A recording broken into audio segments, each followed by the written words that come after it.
Ladies and gentlemen, welcome back once again to another great weekend episode of the Mod Zoo Hangout. This week we're going to be discussing something that originally I had thrown out as an idea for just a single one-off question for one of our guests, and got to realizing, or we as a group got to realizing, that it's a really in-depth question, a lot more so than I had initially thought. We got several guests with us, but first I want to start off with saying hi to Bill. Hey, everybody. Good to be back. And we have Chris with us again. I'm here, I think. Yay! The cabin must be locked up for the season. Yeah, this was the last weekend there. We closed it up. I took Thursday, Friday off this week, and I helped my parents close most of it down. So, yep. No more cabin.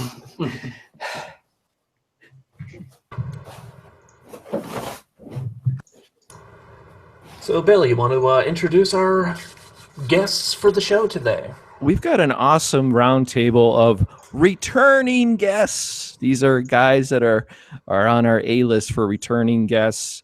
And we'll start off with, we've got Twizted, Gibson. You know, you may have seen him in our Pimp Rig reunion hangout. Then we've got Joshua Sniffen from NFC Systems. Hey guys, I'm not wearing any pants. Woo! Now you know. This is the wrong chat room, Josh. I'm new to live streaming, okay? Then we've got next to him, we've got David Cathy, a.k.a. Insolent Gnome. Hello. And, of course, the returning Mosquito. Hello again. You've been gone so long, we've got to make you feel special, man. Yeah. And we've got Ben, a.k.a. Bungwires in Canada. Hey. Hadley ho, neighbors. Okay, so this topic, as Droog was saying, was just thrown out in a chat, and we spotted. I thought, we could actually play upon this. So what it is what keeps bringing you back to this hobby of modding and custom PC building. Now, I know a lot of people, or the majority of people out there, is like, well, I needed to update my PC, so it's an excuse to go out and shop for all the components and see what the latest advancements are and build a new PC and then share it online of everybody. But you guys, in particular, whether there was a hangout this weekend or if there was a forum or a Facebook group, you would most likely be in your shop or your garage building something or modding something. Maybe not every weekend, but you're definitely got a new project going on, and you'll probably have one shortly after. So what is it that brings you back to this hobby? What do you get out of it? And we'll start with Josh. Oh, me? Oh. Well, actually, when you asked me to do this, I knew exactly what I was going to say. I actually had to print it off so to say it. One of my favorite books is Irving Stone's Agony and Ecstasy. And it's historical fiction about Michelangelo. And there's this one line that just knocked me off of my feet and took my breath away. It's a little melodramatic, so bear with me. But I have to read this to you guys, because this is kind of how I feel about it. This is Raphael speaking to Michelangelo, who's just completely in the dumps with how things are working out with his patronages. For what is an artist in this world but a servant, a lackey for the rich and powerful? Before we even begin to work to feed this craving of ours, we have to find a patron, a rich man of affairs, a merchant, a prince, or a pope. We must bow, fawn, kiss, and hold hands to be able to do the things that we do. And Raphael then says, we are harlots, always peddling beauty at the doorsteps of the mighty. And Michelangelo scoffs and he says, if it comes to that, I won't be an artist. But Raphael, and this is the line, says, you'll always be an artist. You have no choice. Good one. So, again, melodramatic, but that's how I feel about it. No matter how frustrated I get with the projects that I do, and no matter how many times I say I'm not going to do a mod again, I'm just going to focus on the business stuff, there's just something inside me that says, I got to do a mod. I have this idea I can't get out of my head. I won't be able to sleep at night until I go into the computer and I start putting it in there, and I got to build it. So that was my answer. It haunts you, doesn't it, Josh? To be melodramatic, yes. Yes. And by the way, while you were reciting that, I thought I should have made some popcorn so I could have really thoroughly What about you, Dave? You've like dived into the deep end of the modding pool, and you'll finish a project and immediately start a new one right after. What is it that's pulling you back, man? I like building things. I like learning new tips and tricks and painting. I just like, if I wasn't doing that, I mean, like right now, I'm doing one I'm having a hard time concentrating on because I'm at a spot where it's, when I'm worried about breaking or tearing something up or creating more work, I tend to try to drag that part out because I don't want to screw it up. And so I've started a Minecraft server with some friends, and it's the same thing. It's just going to start building stuff. I just enjoy building and designing. So if I wasn't doing a case, I'd be doing something else. I mean, some other sort of project where I'd be able to cut and saw and hammer and nail and whatnot. I just enjoy that. I enjoy messing with it. I can see that. You're the type of person that if it wasn't PCs, it would be something else, like cars exactly. or motorcycles. I can just afford PCs. Yeah, yeah, exactly. And I used to say, because I was into cars before modding PCs, is that it's so much easier to have a PC up on a workbench in a nice warm workshop versus being on a cold garage floor, in the wintertime, dealing with dirty rust and yeah. What about Mosquito? Mosquito, what keeps bringing you back to building these custom PCs that you do? I have no idea. Really? He needs an excuse to build more shelves. Yes. I don't know. I guess I kind of echo what Dave was saying, where I just enjoy making things, and I also just kind of come up with random ideas and decide for some reason that it'd be a good idea to actually do them, and that's how I end up with things like visible contrast and like a little thin ITX build, and for some reason I water cooled an AM1 processor. I don't know. It's just different ideas that I get in my head, and then I want to try it because I guess it's just something I enjoy, is making stuff. Mm-hmm. What'd you do with all the steam power from the AM1 build? Oh man, that was so hard to cool. I had to get a refrigerator, one of those refrigeration units, in order to make sure that I kept the coolant cold enough. Otherwise, I was going to run into all kinds of problems with that. I mean, there was also a graphics card involved, an R5 240, but Yeah. I don't know. It was fun. Well, Mosquito, you would agree that it's therapeutic too, in a way, isn't it, to kind of like decompress all the work and escape, and the clock just melts away in your shop. Yeah, I would agree. And to a large extent, a majority of the projects that I do are also woodworking related, so it's kind of an excuse to always have something to be doing as well, because it's like, if I were building tables as frequently as I build computers, well, then I'd have as many places to set my computers as I need. But still, it's like, I don't know. I like building small computers, so that helps.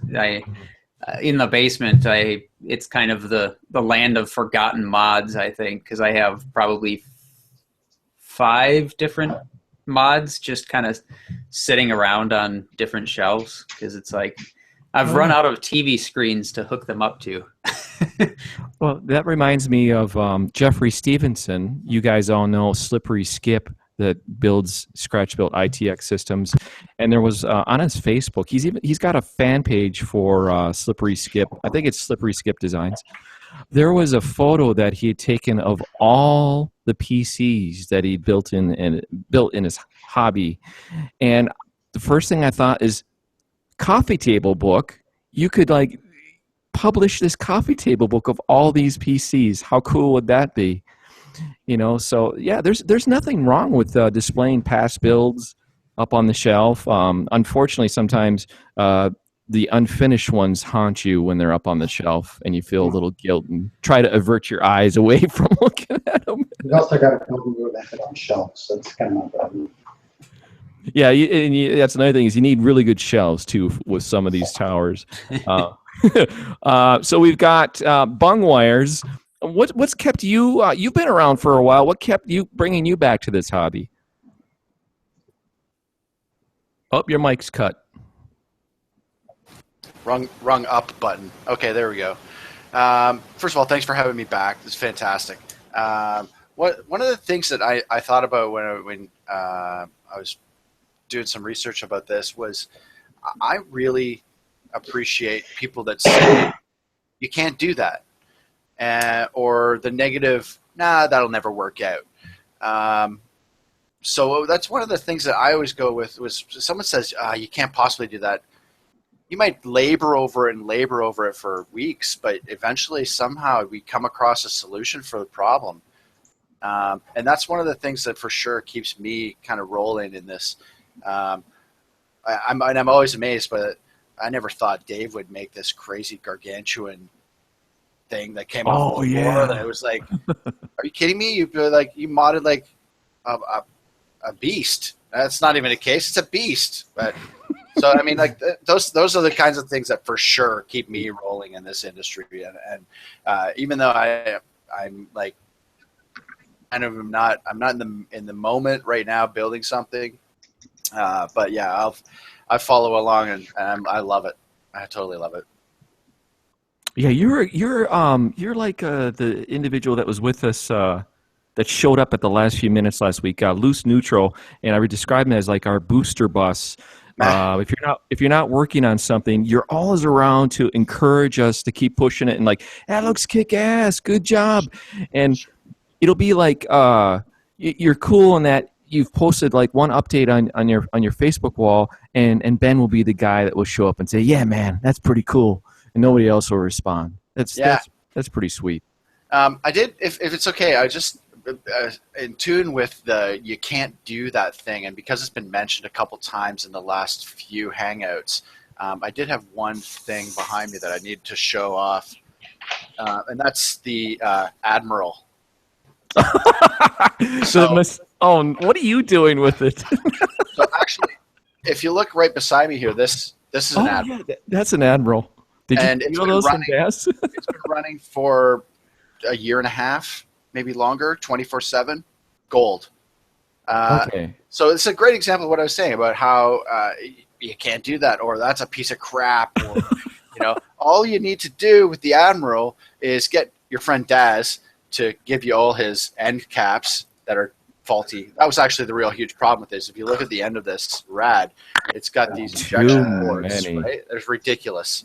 But each one filters through all of these individual. It's a very unique model. But anyway, so the problem was with the end caps, with pressure in that system, the edges around here would crack, and I don't know. It failed. What is that? What is that? That's not ABS plastic, then. What is it? It is. I don't know what kind of plastic. It's hard, but it's the edges have been CNC'd so finely to provide area for that. Oh, hey, kid. Hey, buddy. So it's just been CNC'd so closely that it's hard to keep it from cracking. But the solution is simple. You just put some epoxy in these little holes around the edges, let it dry over a couple days, put it back in the system, and Bob's your uncle. You got a freaking really cool looking radiator. But so, I mean, that was Ben, hold up here, buddy. A lot of people don't know what the significance is of what you're showing us. There's a bit of a backstory that you need to educate us on and what this was. So the Admiral radiator was a project that came out of a company called TFC.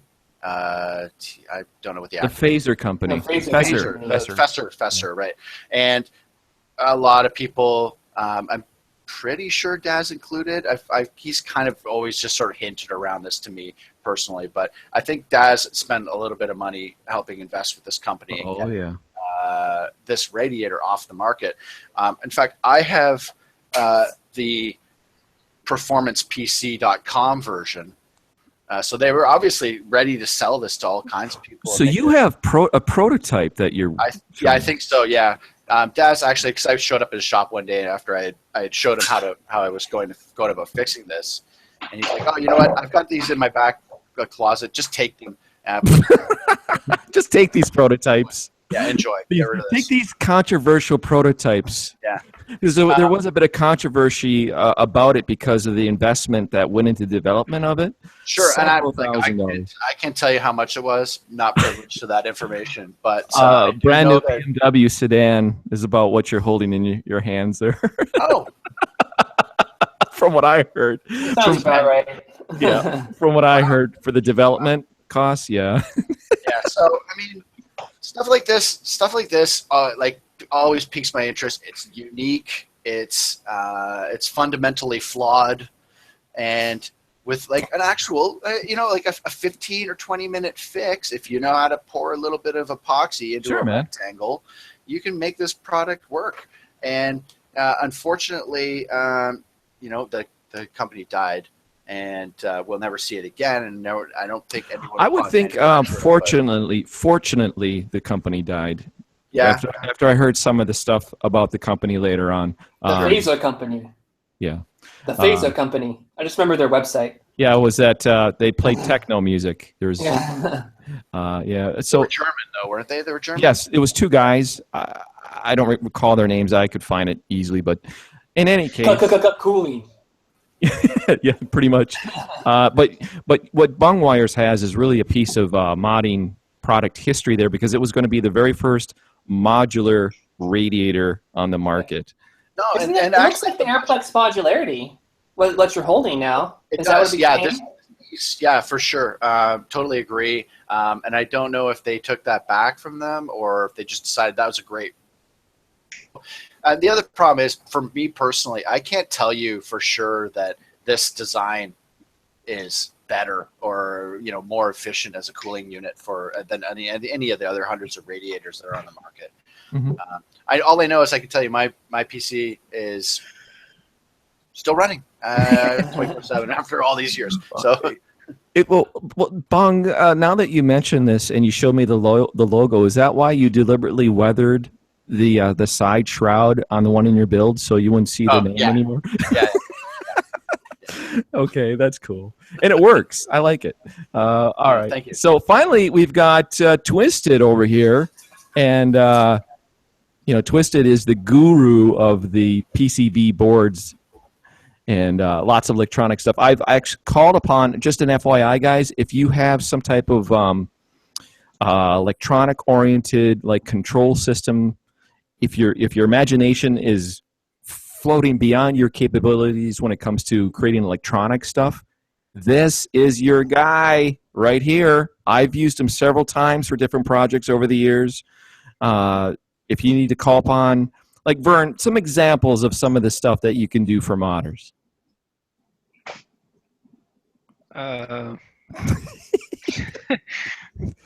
Well, that was a little out of left field. I wasn't expecting you to ask me that. Well, that's what happens. Give me ideas, and I can come up with answers. Okay, for example, when we did the frozen CPU tech station, what we did is, what I wanted was an automated cover with linear actuators. But the crucial point was, and why I recruited Vern's help, was that when the cover came down, and if somebody with curious fingers had their hand there, because this thing was literally like a monster jaw, it would acknowledge that there was something blocking it from closing, and it would automatically reopen as a safety feature. And Vern had designed the PCB board to control the actuators for me. That is super cool. Yeah. Personally, I think you should have left it out. I mean, they get what they deserve for trying to. Now looking. Okay, arguably, the operator you didn't really have to worry about because you also had to use both hands. There was a button on both sides of the machine, if I remember correctly. Yeah. I had it set up for 2 buttons. You had to hold both of them in to get it to go down. It's the other guy behind you that was going to stick their hands in it. So. Yeah. Yeah, you never know, but it's stuff like that. In fact, in the future, we're going to do a hangout based on interactive mods, like some type of interface that you want to have on your PC to control things, and we definitely want to have Vern on that with it. In fact, we're tentatively scheduled for October 30th for that. Yep. Yeah, for that topic. So, but in any case, Vern, what is it that keeps bringing you back to this hobby? I like to make things. I know that's kind of already been covered in this. I'm a maker. I like making things, be it a poster or a full build of a computer. I'm working on posters right now because my father-in-law is trying to sell his restaurant. So he's offering a reward to anybody that helps him find the buyer. And I like doing things like that. So it's a way to make things. It's a way to make something new, or take something old and make it new. So yeah, but it's what it does is it itches a part of your brain. It stimulates it, right? Oh yeah, Making yeah. stuff. My brain's constantly going at warp speed, and I'm constantly thinking of things to do and ways to modify things. And I don't know. And I love electronics in general. I've always loved electronics. That's the reason I putz around with PCB work and stuff like that. I haven't done anything computer related for a little while, probably since I built my current machine. But I'm always looking for something to do, especially when time allows. Now that I'm not actively planning a wedding, I have a little bit more time available. You're over that. You're over that hump. Yeah. Nice. So, but yeah, just taking something that you normally wouldn't, see electronics in and put electronics in it. Like I just happened to notice this sitting on my desk. I had it out the other day, putzing with it. But there's a board game, a tabletop game for Star Wars called Star Wars X-Wing, I think so. Anyway, I have a little ship here, mm-hmm. and I had a friend paint it for me. But I started putzing around on the inside of it, and I put a wireless charging circuit in there, and it's got a battery, and it's going to have lights and stuff all over it. And I just haven't finished it yet. That's totally sick. Yeah, that's Vern. That right there epitomizes Vern right there. I like lighting things up. I do love LEDs. But yeah, the biggest challenge with this was just getting it apart and then finding a charging circuit that could work, because the one thing I didn't want is any external visible sign that it's been modded. Mm-hmm. So all you got to do is set it on a little docking station and it'll start charging. So fun stuff. Vern, what if you weren't allowed to mod things anymore the rest of your life? What would you do? Cry in the corner. Fortunately, I married somebody that also likes tinkering with things, albeit she likes restoring like old dressers and stuff and whatnot. So she kind of puts up with me. If I had a mobile way of getting my camera around, I'd take you to basically what's on just the opposite side of this wall, which is my room full of electronic stuff. Mm-hmm. It's kind of a wreck right now. When you guys started talking about benches and all that, I was like, yeah, I need to get to that. I need to build a bench. Yeah. Because I need a workspace. Mm-hmm. But yeah, that would be a sad day. Yes. If I could not mod stuff and just tinker anymore. Yeah. So I don't have to worry about that though. At least not right now. Yeah, we're kind of born wired that way for customizing and modding stuff. Let's hear what Drew would say. Drew, what keeps bringing you back, man? Well, I view myself as one of the ultimate fans of the hobby. I guess I could borrow a quote from the Howard Stern movie. I just keep coming back because I want to see what you guys do next. That's basically it. It starts with the caffeine machine, and then I trip over Bill and spend all that time in Pimp Rig, and I'm watching all of this amazing stuff happen, and it's just blowing my mind the entire time. And then Bill introduces me to Cheeps, and Cheeps himself epitomizes, man, what is this guy gonna do next? Crazy artist. Yeah. Yep, absolutely. Yeah, if I could somehow import Cheapskate from Texas to here in Minnesota, it would be really awesome. But I don't see it happening. okay, have you guys, speaking of like friends and acquaintances, like have you had like a friend that you've tried to turn on to this hobby, and either they really got into it, and it's like to you, it's very rewarding because you're inspiring them, and then they pick it up and then they start creating things. Then there's those friends that they disappoint you. It's like, it's like they were just kind of appeasing your wishes, and they gave it a try. And have any of you had an experience like that? Yeah, I got an example of a good friend. Actually, he's another nurse. Those of you that don't know me, I work in a hospital. But one of my buddies is also a nurse, and he has started up his own company creating vaporizer mods. And let's see if I can do how do you do this? Oh, screen share? Sure, man. Share this. Yeah, that market has really exploded. It's ridiculous. Yeah. So this is. Pull this up a little bit here. Whoops. Whoops. So it looks. There we go. So his name is Paul Merrick, and he actually completely custom builds these. Let's see if we get. There's a good example. These are like just battery packs that you can vaporize off of, and they're gorgeous. I'm not exactly sure what it's some sort of acrylicized wood. I'm not sure. Chiefs might know what this stuff's called. This is funny. Was it like Acrylister? Yes.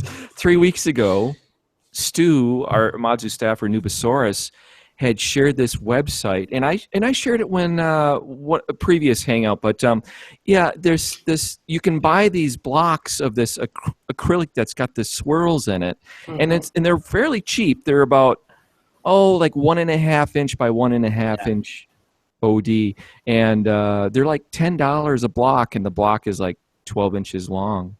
I'll have to. That looks cool, man. Pretty neat, eh?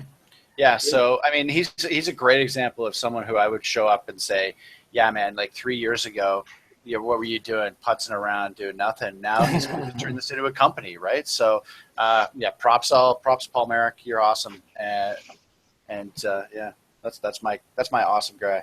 He started off. It was so simple. Like he gave me a copy of one of his original ones. He's gone on to make all this like custom design on the bottom and made it shiny and pretty, and he sells these pieces for, $500 or $600 US overseas. Nice. It's ridiculous. Absolutely ridiculous. Do any of you guys vape? Mm-hmm. No. Do you have friends that vape? Oh God, yeah. Yeah. Lots of fun. And I'm thankful for it because one of my friends was smoking like 2 packs of Marlboro Reds a day, and it's helped him cut back on that. Yeah, certainly. Like from a health perspective, vaporizing is definitely a deterrent to smoking actual cigarettes. There in vaporizing, as far as I'm aware, there's 3 chemicals or so that you can vape, and as opposed to the 600 or whatever that are in a cigarette. So, anyway, I get off that soapbox. No, that's cool. No, that your friend got into that, and you helped him, inspired him, and pushed him to get into it. I think that's, for me, that was been one of the most rewarding things about this hobby is when you introduce the hobby to somebody and they genuinely enjoy it, and they come back later creating things. Just spreading the hobby around as much as you can to people. Wouldn't you agree, Moss? Well, Moss, you've got your buddy from Seoul. I forgot his name. Austin. Austin, yeah. Yep. Yeah, I don't know that I got him into modding. I feel like I kind of helped push him to actually do it. Because he was kind of in Jeremy's shoes, where he was an avid observer of bit tech for the longest time, and so then he wanted to build his new desktop, the one that he built in his Silverstone FT03, and that was really the first mod project that he finished. He started one that was he made a cube case out of a pair of Power Mac G5 cases, but that due to some critical measurement errors, it didn't end up actually working. So he ended up selling what he had made for aluminum scrap because he was just like, I had to get rid of it because he was taking up space and whatever. But I don't know. I don't know if I'd say that I actually got him into it, but I certainly feel like I helped push him over the edge and made him actually go for it. But I don't know,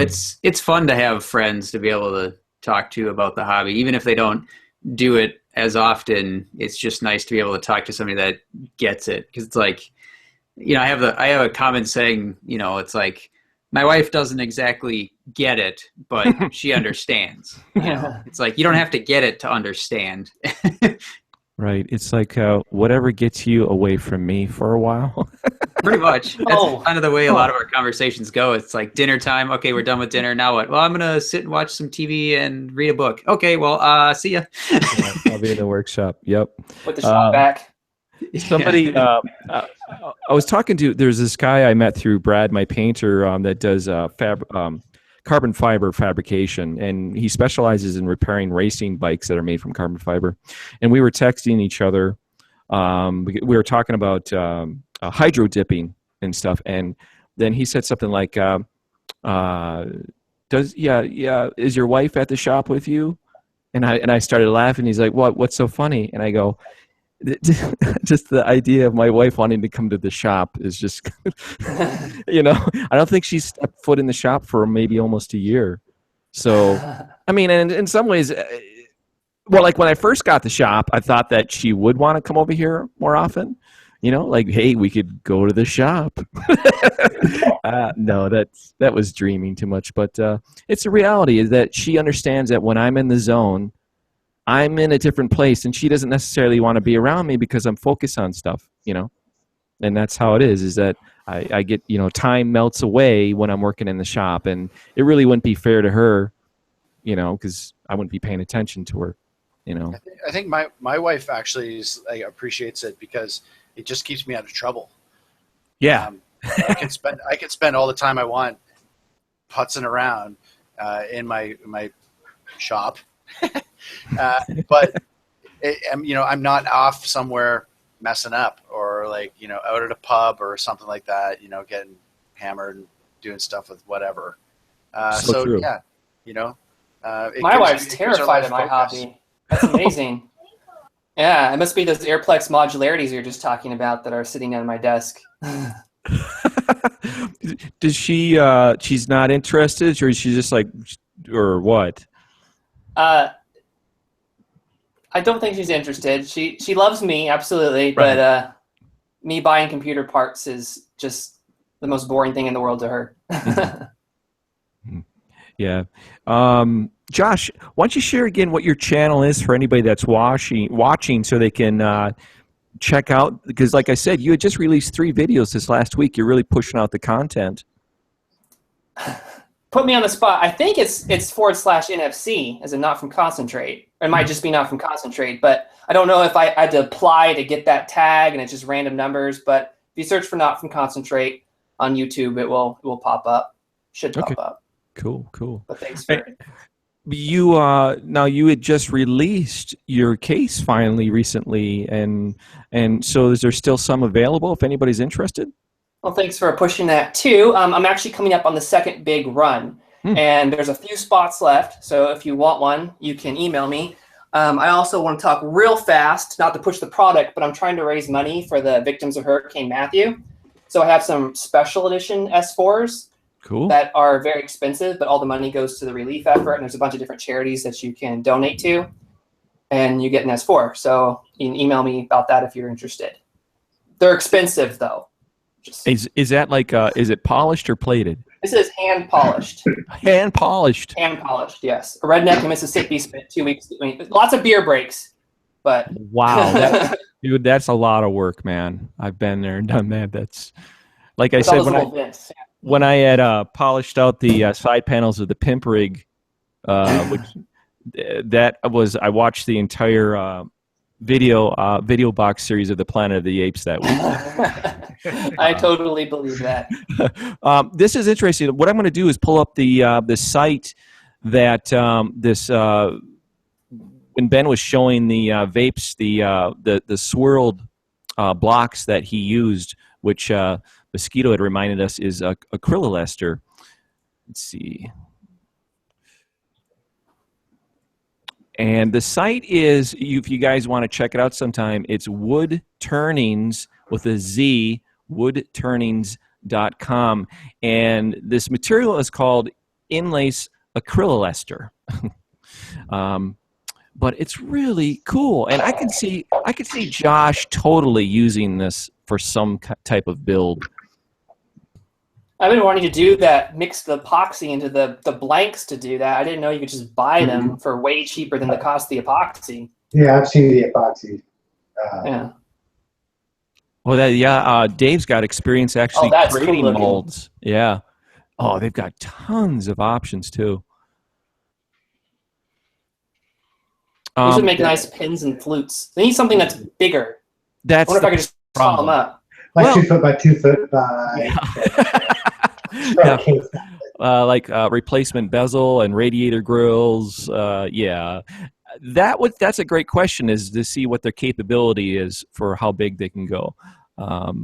Somebody told me. Is it like a solid plastic, or is it actually a wood that's been?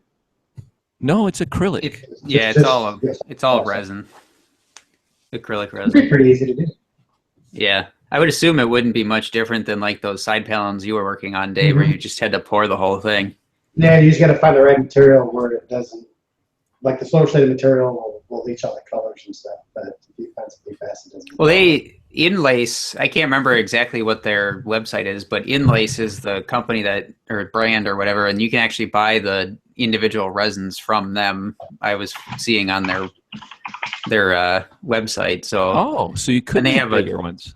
Yeah, they have a bunch of different, like, they call them dyes, but they're like pearls and metal flakes and stuff like that. Okay, yeah, that would make total sense. It's like Mayhem's? Kind of. Mayhem's for acrylic panels. Yeah. That was my problem with it. Trying to do like a mixed, like stained glass looking panels was the dyes would blend and wouldn't stay true. But if you had like a powder that was a pearl or something, that'd be perfect. Because I can't friggin' mix. Yeah.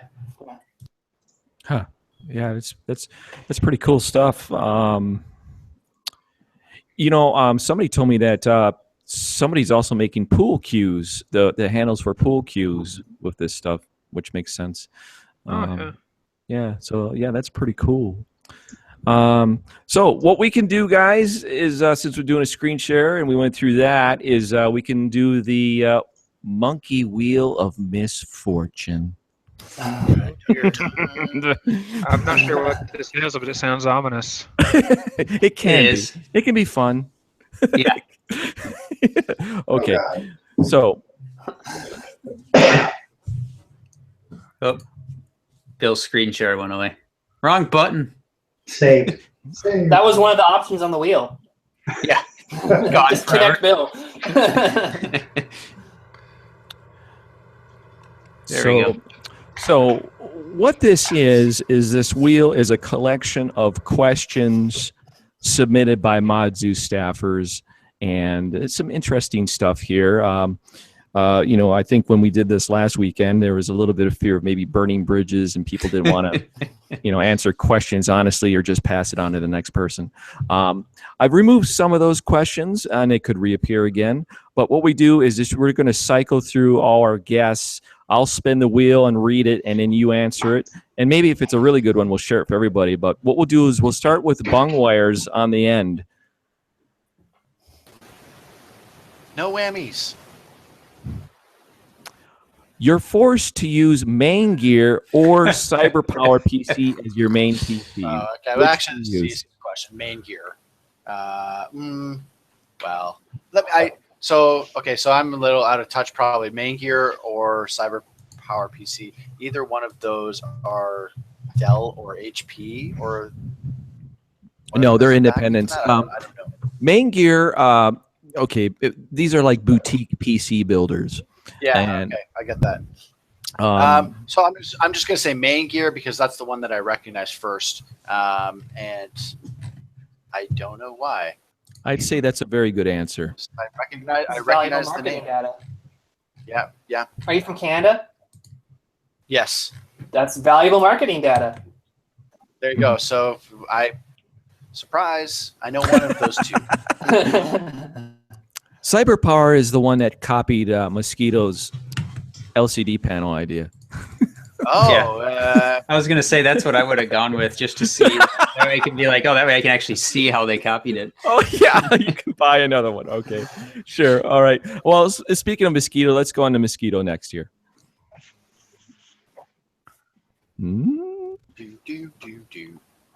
Best Antec case ever made. I am a huge fan of the P180.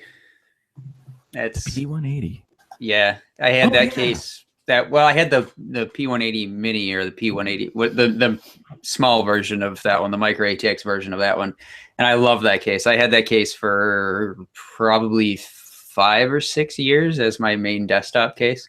So for me, that's probably my favorite Antec case ever. And historically, that was what the first acoustical insulated side panels for sound dampening. Those suckers were heavier. Yeah, they're the same material that Land Rover used for their expedition vehicles. That's a fact. Nice. Really? Right. Wow. I had a P190, and that thing was a beast. It had 2 power supplies in it. Jeez. I ended up traded that to Gary Mullins. It's also one of the first cases that I remember that had a dual chamber design too, because it had the power supply in the bottom underneath that mid plate, along with 2 5 1/4 inch bays on the bottom. Oh yeah, yeah. It was a big seller, that's for sure. It had a good lifespan. I'd say a good lifespan for a PC case is 5 to 7 years, where you can still find it stocked at Newegg. So yeah, good call, man. Anybody else have a favorite Antec case besides that one? I like my 380, but oh yeah, that's the one you modded. The 380s. That's right. That's what you use for your recent build. My bamboo and Chennai. Yeah. Okay.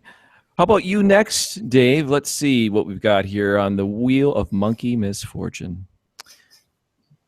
What type of PC mod would you create for a James Bond movie? Oh God. Maybe something along the lines of the Aston Martins. We're having maybe a gun pop out of it. You know, some of the special. Oh yeah. So do something where it showed like some of the special things it could do, but also kind of keep some of the trademarks of Aston Martins. So maybe try to duplicate the grill area or something. Mm-hmm. Like the original. Little therapy for the side exhaust. Is it a mod based on that? Or is it a mod to go in the movie? For a future movie? I think it would be in the movie. At least that's the wording, it seems like, for a Bond movie. Oh, in the movie? Just a big, giant stack of computers. I would probably just throw a Microsoft HoloLens at it and be done. That seems very James Bond-like, right? Gadgety. Yes. Or something like a miniature computer for your wrist. Okay, so we'll go on to Josh next. I don't know if I like this because you have to know things to answer these, and I don't know anything. Have you had actual case modding dreams? Describe one. Oh dear. Yes? No? They all have Bill Owen in them. Some of them. Oh, no. He said dreams, not nightmares. Were you wet afterward? Oh boy. It was a cold sweat. And then he woke up and he had modularity radiators next to him. Yeah, he had Mayhem's dye. Oh, never mind. Pastel white. This is okay. Boy, that took a turn. Josh, do you remember one you can share with us that's PG? I mean, especially before competitions and stuff. You can't sleep the night yeah. before, and you just dream that you went through the entire day, and then there was the judging, and then you wake up, and then you have to do the entire day. Nothing really interesting. This came up before in a previous hangout, and to me, my reaction was, I've had nightmares. They weren't pleasant dreams; they're more or less nightmares. Yeah, where you ship something, it doesn't come. Yeah, exactly. Or it's destroyed. You get the email after it's arrived that you're afraid to read. I don't read any emails afterwards. Yeah. Okay. All right. Anybody else had any modding dreams? Nope. The dog. Yeah, nothing that I remember. All right. We will move on. This one's for Droog. Oh, perfect for you, Droog. Iron Maiden hires you to create a case mod. Describe 2 things about this mod. I want that one. Too bad. One of the things that Bill loves to, I guess make fun of is both Brad and I are some huge Iron Maiden fans. Brad's his painter. And we could probably sit down, just the 2 of us, for hours on end and just fill the room with nothing but the trivia. But see, an Iron Maiden mod for the band, I would go back to the original mascot mask. They used to have about a 5-foot head of their mascot Eddie that would hang out on the wall behind their drum riser, and the eyes were red stoplights, and fog would just billow out of its mouth randomly. And that would be, for the throwback side of things, that would be on one side of the case. And one of their most iconic stages was in 84, 85. They were doing a world tour, the World Slavery Tour. And the mascot was done up as a mummy, and they had him coming out of a giant pyramid and things like that. So I might throw that on the other side, have a little animatronic arm busting out of something covered in the mummy rags. The fact that this came up for you, you should probably go and buy some pool tabs tonight and do the lottery. Hit that lottery, yep. I'm not, I know the Iron Maiden standard songs, and I've learned more about Iron Maiden through Brad. In fact, the very first time I met Brad, he had to show me his LP collection of Iron Maiden, and but that was quite an experience. In any case, for me, my favorite Iron Maiden artwork is Somewhere in Time. Yeah. What I love about that album, the artwork, it's a dual fold out. And the artist went in through their entire back catalog and pulled out song titles and added little Easter eggs throughout the entire thing. So there's probably a good 60 or 70 song titles that are hidden as Easter eggs throughout the artwork. That's pretty cool. Yeah. All right. Okay, Vern, are you ready? What if I say no? No, you have to do it. I have to do it. I have to do it. Oh, God. Oh. Oh, boy. Trump launches his own gaming PC company, Cybertrump. Describe what a Cybertrump PC looks like. Well, they're orange. They're orange. Primary color orange. They're very, very tall. 24 karat fool's gold. Yes, obviously. The fan grills on the top aren't real, actually. They look real. They're kind of poofy. And generally, it looks like a very, pissed off, smush-faced dog. I'm sorry. That's it in a nutshell. Oh. Okay. Let me ask you this. How about if you had to do a Hillary theme one? These are too easy. Well, you wouldn't want to install an email server on it. That's Yeah. It would not be any type of email server.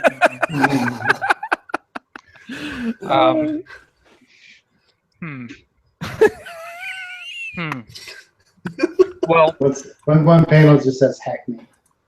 yeah, Hackney. Yeah. we'd obviously have to rhinestone the heck out of it with those jackets that she wears. Oh God. Is it me, or do those look like they belong in like the 1980s Star Trek films? Listen, you're We're so talking about the right. computer. We're talking about a Hillary theme. So basically, anything that looks like it belongs in Star Trek at this point, given her standard issue attire. Yes, you're exactly right. And in fact, Vern, when we watched the first debate, my son watched it, first time ever watching a presidential debate, and they showed a previous debate with Hillary. She had that weird goldish yellow top on, and the first thing my son said is, "Dad, that looks like Star Trek uniform." So you nailed it. Nice. All Yeah. right. That's just a weird one. Yeah. Well, all right, I'll take this one. Worst case manufacturer and why? Okay, time to burn some bridges. Sweet. Burn a bridge. NFC system. Wait. Oh yeah, yes. You know what? To be honest, there's a handful of them. Worst case manufacturer and why, in my opinion. I know what you're thinking. Thermaltake, right? Bill's always bitching about Thermaltake. Well, maybe you weren't thinking that. But we are now. I have to say that Antec's become the worst because they've really lost touch of where the trends have been going. I think Dave's going to probably disagree with me on that, but I think they've kind of lost what they were to today and where they are. I think they lost their direction. I totally agree. I totally agree with that. I started my first case when I got back into it was an Antec 300, and it was a great first build case, and it was cheap. And I like the looks of the 380, but that S10 or whatever it is, or whatever. Oh, geez. That gigantic two-piece. Yes. Yeah. That was designed by an LA design firm. We've hired an LA design firm to design this. $400? Yeah, A design firm designed it, but that doesn't mean that they know how to use a computer or what a computer is. They just go, "Hey, Apple, send me the next computer." Yeah, they hired somebody from Apple. Yeah, no kidding, man. So, and you know what? They could they could change. They could. But well, I get a feeling going the other direction. So why not I don't go think back? they would do. I can see that's why if they're your answer, because they are a quality company with people that are involved in the modding community and they're relevant and they know how to make a quality product. Lies. But things have gone a different direction over the past 3 years. 3 years? Whereas you can name some. No, Okay, well, if longer you, than that. Five, 6. but there's some case manufacturers that never had what Antec had, and I think that they That's true. definitely. Yes. You go from like the 380 where you could fit two 360 radiators in it perfectly. Yeah. I mean, you pointed it out on your video, Bill. The Hardware Labs, it's perfect. Yes. To do that, but to have to unplug all the front panel wiring to pull the top off. Yes. It's insane. Yes. And then it's like they got halfway through the project and said, we don't care anymore. And just from then on, they just went all hell. From where I'm sitting in my experience of dealing with manufacturers, and I've done some consulting work for manufacturers,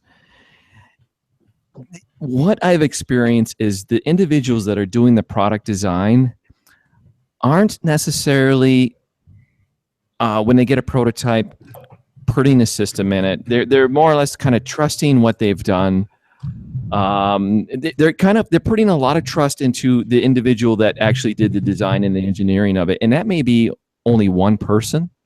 And one person there could be oversights, or like a lot of times what happens when you do a drawing of a design, especially if it's like a scratch build, sometimes you get that tunnel vision and you forget that when things have to get dismantled or you have to access things, that you may have overlooked something that you wouldn't know or experience until it was actually built.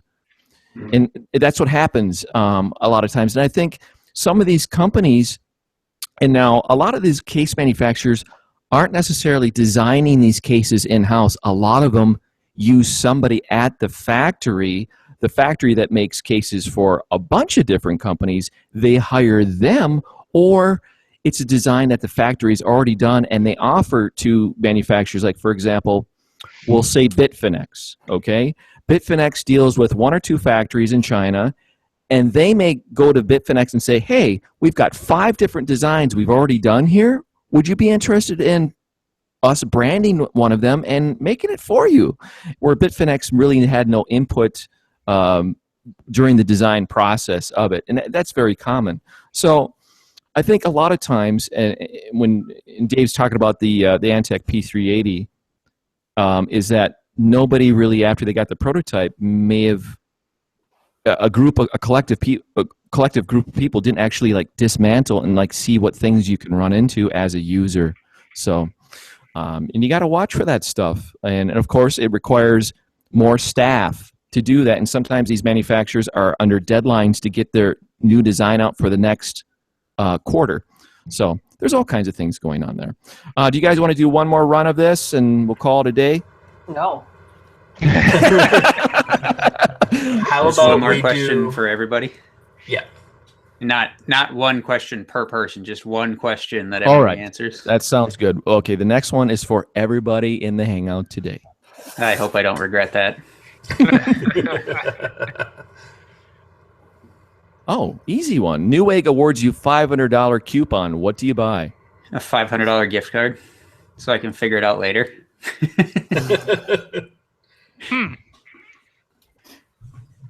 Just one good case, maybe. A good case. Nah, I build my own. Well, ITX ones, you could buy like 5 ITX cases.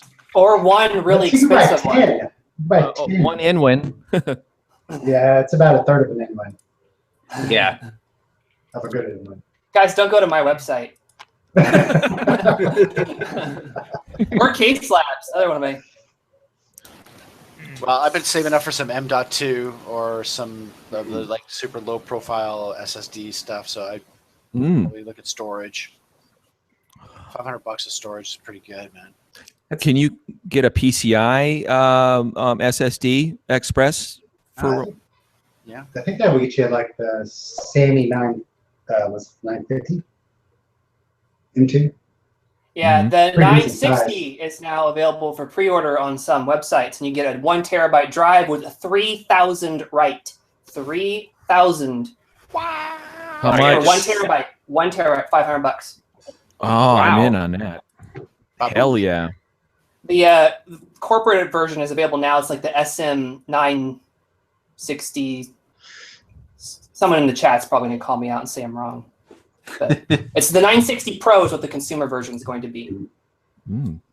That's a good suggestion, man. Really good one. Yeah, eliminating having to need SSDs and SSD cables is that's a win for me. Vern, what about you? What would you do with that $500 at Newegg? I would throw a little bit of cash with it and upgrade my video card. I'm still rocking a 6970 video card, and I would love to get a new NVIDIA 1080. Yeah. Yes. I mean, ideally, if I was going to do it, I would probably try to bank it a little while, like on a gift card or something, to wait for the TIs to come out. But I would, God, such an upgrade over what I have now. Yeah. And right now it sounds a little bit like a Hoover because I've got about 20 different applications, Adobe Illustrator, Photoshop, and all kinds of stuff open. So apparently my video card has turned into a Hoover vacuum. Anybody else? I would probably, well, actually at this point, I'd find myself another main board so I could just throw that into the case that I'm trying to water cool here and just get that done, swap the processor and RAM over when I'm ready. Sounds like solid advice. I haven't checked. it looked like the chat was kind of quiet today. Yeah. Yeah, very quiet today. Dinksy's the only one in there. Oh, no, Dinksy and Brian T. too. Hey guys, if you're watching, just let us know what you would do with that $500 at Newegg. All right, cool. Nice. Well, good hangout, everybody. Is there anything you guys want to add before we go?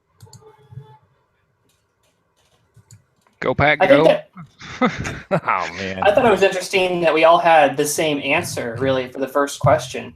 You know, what keeps bringing you back? We all phrase it a little bit differently, but I think the answer was we don't really know, but we all have that drive to do something with our hands and to make something. So that was interesting to hear that.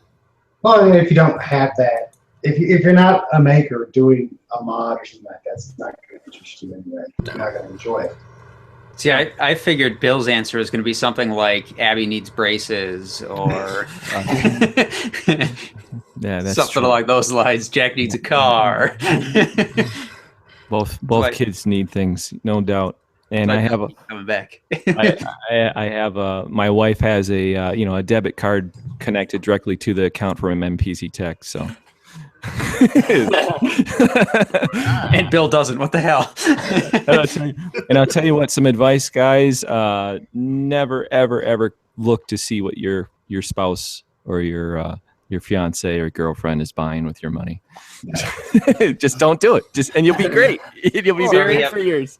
That's why we have separate accounts for our fund money, and we each get a certain allotment every month that we get, and then that's that. You can do whatever the hell you want with it. Works great. Hey, I'm going to use that. That's a great idea. As long as it's fair, we both get the same amount, and I can spend it all on this woodworking. She can do whatever she wants with it, and neither one of us cares. Mm-hmm. And PayPal makes it very easy to do that, to start your own account. Yes. Yes, indeed. So, Josh, I had a question for you. Something I didn't realize. You have kids. I have foster kids. Oh, okay. Yep. I got 3 foster kids. Wow. So, are you putting them to work at all? Absolutely. I mean, you're not gonna tell the social worker that, but I got Kyle in the garage working on the Jeep, and Mallory, she's sleeping in my shop, and Oh no, battery exhausted. I think his webcam just crapped out, but we still have audio, Josh. yeah. Oh, okay, well. You're doing good now. That's not bad. Maybe good timing. Yeah. Yeah. So I thought we were going to share something cool we found this week. I'm going to take 2 seconds. Have you guys heard of OnShape? Because makers got brought up in this conversation like 5 times. OnShape? No. Yeah, what's it's the first good, or I should say decent, online CAD software. that? Really? And yeah, and it's free for makers, and it's fairly robust. I've been playing with it. What I really like about it, I'm not being paid to say this, but we all have the problem of CAD software is ridiculously expensive and hard to learn. So something that's free for makers, it's pretty decently easy to use. They have tutorials to help catch you up if you're coming from SketchUp, which a lot of people who do this modding stuff are. Yep. I thought it was pretty neat, so I just wanted to turn you guys onto that. Cool, You don't man. have to pirate SolidWorks or Inventor. I love free software. Yeah. Yeah. OnShape. All right. Can you export to the usuals like .dxf, Yeah, it's real .dwb? CAD Oh, software. nice. Excellent. Compatible with other CAD systems. Yep, it is. The only thing, it SolidWorks doesn't and- have sheet metal stuff right now, but they're working on that. But it's still solid modeling. Is there a library of people that have submitted free objects and things that you can import into it? I haven't gotten that far, but they have a pretty decent library to start with, just so you can like start pulling their models apart and seeing what makes them tick. And like I said, the tutorials are pretty good. You don't have to go hunt them down on YouTube. Nice. It's all built right into it. And I think it's like the next jump up is $100 a month, which is very expensive. But what is nice about it is that you get free training along with that. And that's actually pretty cheap for CAD training. I've done that before. And you also get to store all your files on their cloud, which is also very handy because having your computer in 3 different places with different CAD programs, that's my mess right now. So I'm trying to sort that out. Dropbox for the run on that. They seem to have a pretty active forum too. So that's it. That's good advice. I like it. Looks like the only limiting factor really, unlimited public documents, but 10 private documents. But Yeah. It's no big deal. It's completely free. Wow. Yeah. I don't really do collaboration stuff. Like I said, I'm just a maker, so it's hard to find software for me that's free. Well, yeah. As a Yeah. maker, you have to be pretty frugal. So this is amazing. I can tell you that was it I'm drawing a blank here. The software that we had to update last year was $19,000. Mastercam, latest version of Mastercam. Yeah. Luckily, when you have a business, you can write that off. But for the hobbyist, hell no. That's just There's no way. yeah. So cool. All right. I'd say unless you guys have anything else you want to share before we go, Drew will close us out. Anything else, guys? No, Very I'm good. good. Thanks for the invite back. Yeah, thank you. Super cool. Yeah, love you guys, and at some point you will return again. So beware. I don't know, with the Josh. inclusion of that spinny wheel of doom. I'm perpetually busy. Just picture them right back on the show where it's nothing but the wheel. The spinning wheel of you shall get no sponsors ever again. The wheel of burned bridges. I'm happy because now I'm going to get the Antec contract from you, Bill. So whatever. Yeah. Oh, well, yeah. More power to you, man. Okay. So, Josh, I did want to point out when we had Patrick Norton on the show a few weeks ago, he name dropped you, man. Yeah. Really? Did you know that? No, I didn't. Oh, No, well, no, I it like was that complete- guy. He's a cool guy. Well, Oh, yeah. yeah. Thanks for watching the show, Josh. God, jeez.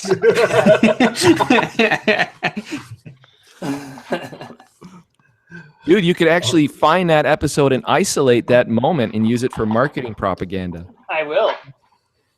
For Or turn Antec. it Well, into a gift. I won't. I'm way too busy and clunky headed. Well, it's going to be in our archives forever, or at least until YouTube falls apart and disappears, but whatever. So, you guys have done it again. Listened to us blather on for another hour or so.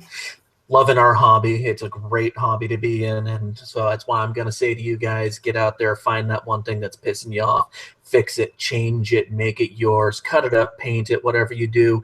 Take it over to our forum, take some pictures, show us. Go to themodzu.com/forums. We've got all kinds of areas where you can show off your PC work log. We even have a mostly maker-themed, basically non-computer case-themed work area where you can show off any of your building hobbies. If you have printing, 3D printing that you do, whatever it is, just come share the love with us, would you?